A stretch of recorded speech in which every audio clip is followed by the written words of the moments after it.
Hello, আসসালামু আলাইকুম। আজকে আপনাদের সামনে একটা মজার গল্প নিয়ে আসছি। একটা গল্প শোনাবো শিক্ষণীয়। তো আমরা গল্পে চলে যাই। একদিন একটা বনে একটা বনসভার আয়োজন করলো বাঘ। যেহেতু বাঘ হচ্ছে বনের রাজা, সে সব পশু পাখিকে ডেকে বলল যে আজ থেকে আমাদের শিক্ষা গ্রহণ করতে হবে, উচ্চশিক্ষায় শিক্ষিত হইতে হবে। দেশের যে অবস্থা, দিনকালের যে অবস্থা, নইলে টিকে থাকা যাবে না। তো সব শিক্ষার্থী বাঘের সাথে হরিণ, কচ্ছপ, সাপ, হাতি সবাই আসলো, আইসা বললো যে আচ্ছা আমরা স্কুলে ভর্তি হতে চাই। তো সে যে কথা সেই কাজ। তারা সবাই মিলে একটা স্কুল উদ্বোধন করলো। স্কুলের নাম দিল জঙ্গল নলেজ একাডেমি, যেটার হেডমাস্টার আবার একটা বয়স্ক বাঘ। সো বাঘ ক্লাস নিবে, বাঘ ক্লাসে আসলো, ছাত্ররা সবাই চলে আসছে। এখন বাঘ সবসময় এমনভাবে পড়ায় যে ভয় দেখায় আর পড়ায়। তারপরে দেখা গেল যে হরিণ সিটে বৈশা শুধু কাঁপে, তার মাথায় আর কিচ্ছু ঢুকে না, কারণ সে তো বাঘকে দেখে ভয় পাবেই। ওইদিকে দেখা যায় বানর শুধু এক গাছ থেকে অন্য গাছে লাফালাফি করে, মাথায় কোনো কিছু ঢুকে না। হাতি, সে ব্রেঞ্চে বসতে ভয় পায়, কারণ ও ব্রেঞ্চে বসলে ব্রেঞ্চ ভেঙে যাবে।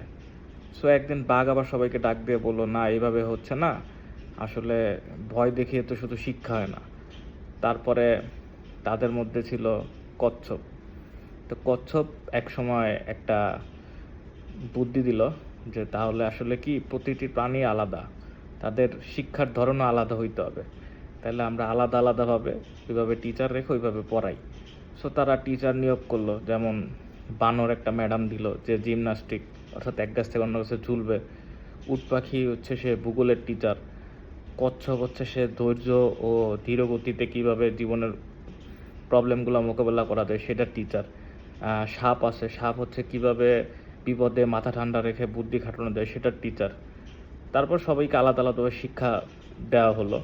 যেমন হরিণকে শেখানো হলো কিভাবে দৌড়ের গণিত করে এক জায়গা থেকে অন্য জায়গায় দৌড়াতে পারে, তারা যাতে সহজেই শিকারে পরিণত না হয়। তারপরে আবার বানরকে শেখানো হলো গাছের উচ্চতা মেপে কিভাবে ফল কুড়ানো হয়। তারপরে বাঘ শিখলো যে সবসময় শিকার না দৌড়ে কিভাবে ঠান্ডা মাথায় সমাধান করা যায়। এইভাবে তারা আলাদা আলাদাভাবে প্রত্যেকেই শিক্ষা গ্রহণ করতে লাগলো, এবং 1 বছর পরে তারা একটা সভা ডাকলো। তখন তারা সবাই শিক্ষিত, তখন তারা সবাই বলল যে আমরা আজ থেকে শুধু জানোয়ার না, জ্ঞানোয়ার। ঠিক আছে, তারা সবাই নলেজ আর্ন করে ফেলছে। এখন এইখানে আমাদের শিক্ষণীয় বিষয়টা কি? শিক্ষণীয় বিষয় হচ্ছে প্রত্যেকের যোগ্যতাই আলাদা। যদি বুঝে শেখানো হয় তবে সবাই সেরা হতে পারে, বাট আমাদের ধৈর্য সহকারে বোঝাতে হবে, শেখাতে হবে। প্রত্যেকের যোগ্যতায় আলাদা থাকবে। আচ্ছা, যাই হোক, এখন একটা কথা বলি। এতক্ষণ অনেক কথাই বললাম, অনেক হাসাহাসি হইলো। এখন একটা কথা বলি। আমি তখন ক্লাস 9-এ পড়ি, প্রবাবলি 2008-এর কথা। আমার এখনও মনে পড়ে, আমার সেকশন ছিল 4টা।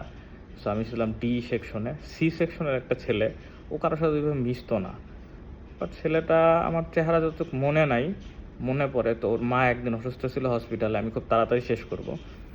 তো ছেলেটা একদিন ওর মাকে দেখার জন্য হসপিটালে যাইতেছে। তো ঢাকা শহরের কোনো একটা নামি দামি এলাকায় তখন খুব নামি দামি একটা বড় বিল্ডিংয়ের কাজ চলতেছে। আমি সে এলাকাটার নাম বললাম না, বিল্ডিংয়ের নামটাও বললাম না, যদি আমার চোখে ভাসতেছে। সো ছেলেটার মা অসুস্থ, ছেলেটা দেখতে যেতেছে দুপুরের সময়। তো এমন সময় আমাদের কানে খবর এলো। তো ছেলেটা যাওয়ার সময় ওই নির্মাণত যে বিল্ডিং ছিল সেটা থেকে একটা ইট পড়ে ছেলেটার মাথায় পড়ে। ছেলেটাকে পরে হাসপাতালে নিলে মারা যায়। তো স্কুলে পড়ি, তখন এই খবরটা আসলো, আমরা খুব ইমোশনাল হয়ে গেলাম। সো ওর কথাটা আজকে অনেকদিন পর আমার মনে পড়লো যে আসলে মানুষের মৃত্যু কখন কিভাবে হয়ে যায় আমরা জানি না। তাই আসুন সবাই একটু সতর্ক হয়ে চলাফেরা করি। সবাই ভালো থাকবেন। আসসালামু আলাইকুম।